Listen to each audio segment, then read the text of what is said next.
Supreme court के वकील अकरम शेख साहब ने आज दरिया को कूजे में बंद कर दिया जो बड़े बड़े वकला ना कर सके।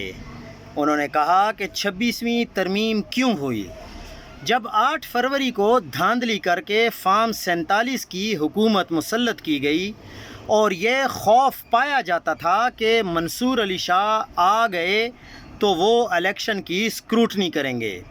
मंसूर अली शाह से कोई अहम तरीन शख्सियत मुलाकात करना चाहती थी जिससे उन्होंने इनकार कर दिया। जजेस कहते हैं कि हम टेक्स्ट फॉलो करते हैं।